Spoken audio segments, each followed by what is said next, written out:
November 1989.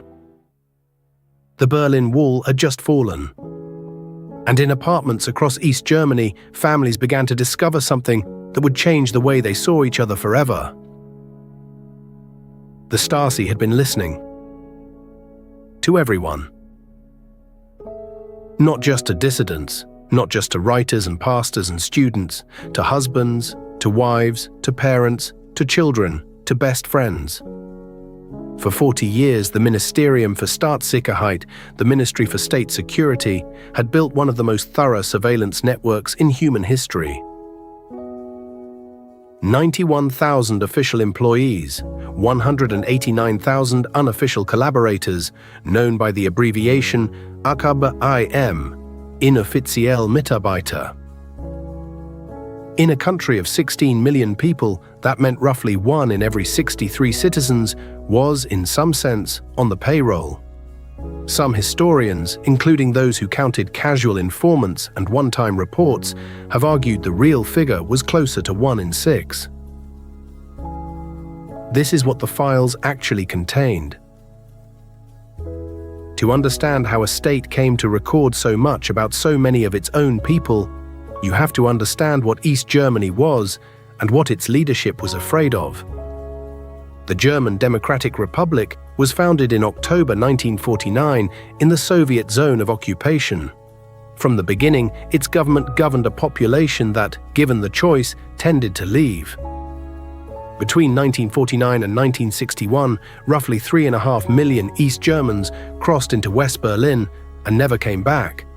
Doctors, engineers, teachers, a country was being emptied. On August 13, 1961, the government built a wall to stop them. That story is on this channel. The wall sealed the border. It did not solve the underlying problem. The leadership in East Berlin, under Walter Ulbricht and later Erich Honecker, understood that physical confinement was not enough. The population had to be watched. Dissent had to be detected before it became visible. The instrument for that work was the Stasi. Founded on February 8, 1950, its first minister was Wilhelm Zeisser. Its longest-serving and most consequential minister, from 1957 to 1989, was Erich Mielke. By the late 1980s, Mielke ran an apparatus with 173 buildings in East Berlin alone, and field offices in every district of the country. He believed sincerely that every word spoken against the state could be recorded. He very nearly succeeded. The method by which he did so had a name. In German, the word was Zersetzung. It translates roughly as decomposition. It was a doctrine of psychological warfare directed at the agency's own citizens. It was codified in internal directives from 1976 onward, replacing the cruder methods of the 1950s, which had relied on arrest, interrogation, and imprisonment. The new method was different. Its purpose was to destabilize a target without ever putting them in a cell. The internal manuals were specific. Move objects in the target's apartment while they are away.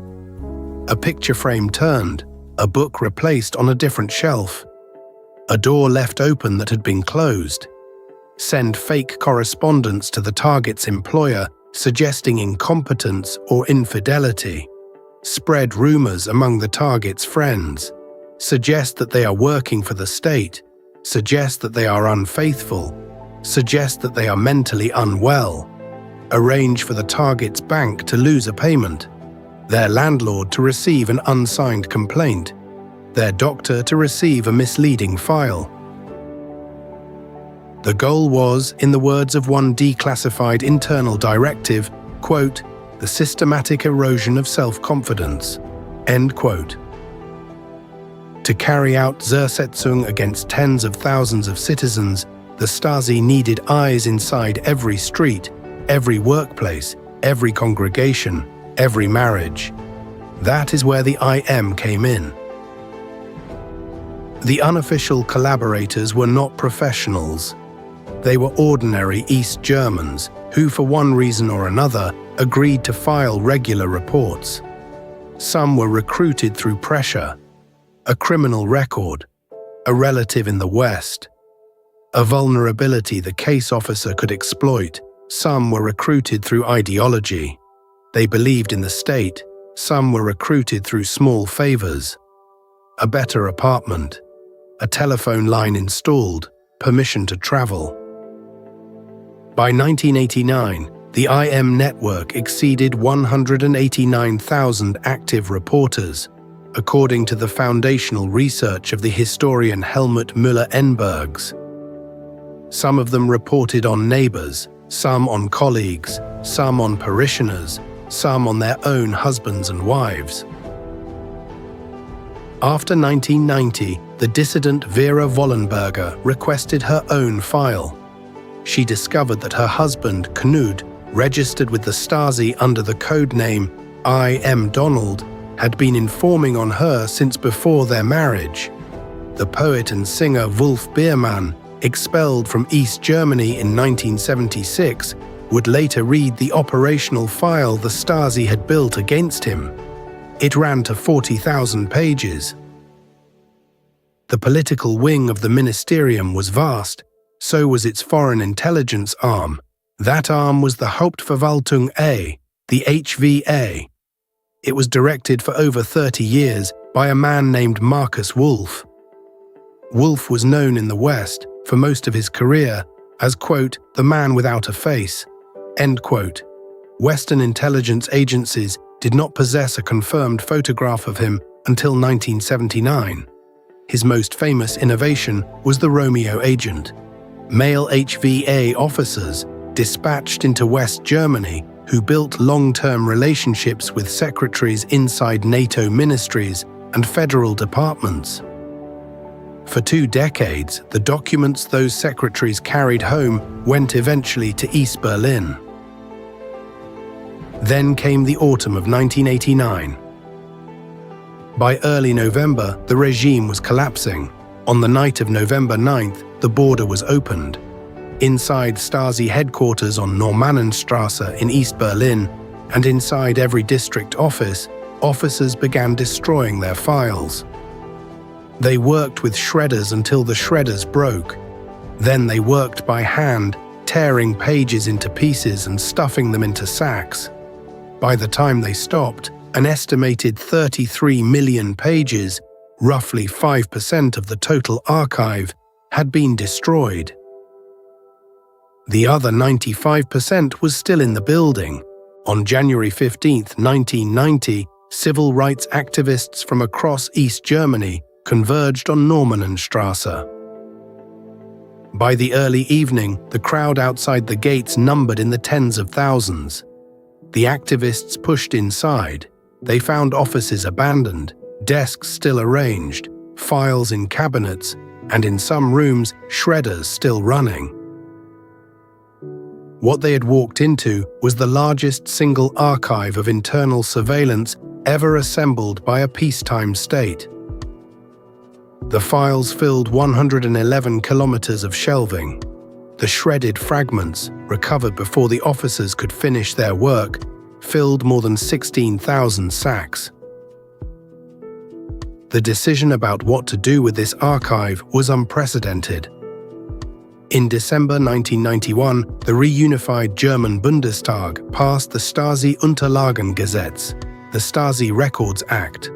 The law established a federal authority, initially known as the Gauck Authority, after its first director, Joachim Gauck, later the Berthler Behörde, and today incorporated into the Bundesarchiv as the Stasi Records Archive. The principle of the law was specific. Any citizen could apply to read their own file. By 2024, roughly 1.7 million Germans had submitted such an application. What they read changed marriages, friendships, and the way an entire generation understood its own history. The shredded sacks remain a project in their own right. Since 1995, archivists at a facility in Zirndorf, in Bavaria, have been piecing the fragments back together by hand, page by page. Since 2007, a digital reconstruction project known as the e-Puzzler has been running in parallel. After 3 decades of work, fewer than 5% of the sacks have been fully reconstructed. This is how the documents reach daylight. The internal records of the Ministerium for Staatssicherheit have been available for research since 1992 through what is now the Bundesarchiv Stasi-Unterlagen-Archiv. Helmut Müller-Enbergs' foundational reference work on the IM network, drawing on those internal records, remains the standard study of the unofficial collaborators. In 1997, the British historian Timothy Garton Ash published, quote, "The File, A Personal History," end quote. He had lived in East Berlin in the early 1980s as a doctoral student. After 1992, he requested his own Stasi file and discovered which of his friends had reported on him. In 2003, the Australian writer Anna Funder published, quote, "Stasiland," end quote. It was built from interviews with former victims and former officers. It became one of the principal works through which the English-speaking world understood what the apparatus had actually done.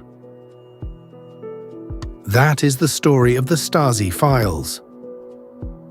What they show is that a state can record almost everything about almost everyone. The harder question is what happens when, one day, the recording stops, and the people who were recorded are allowed to read what was written about them. The wall that made this archive possible was built in 1961. The Central Intelligence Agency knew it was coming and could not prevent it.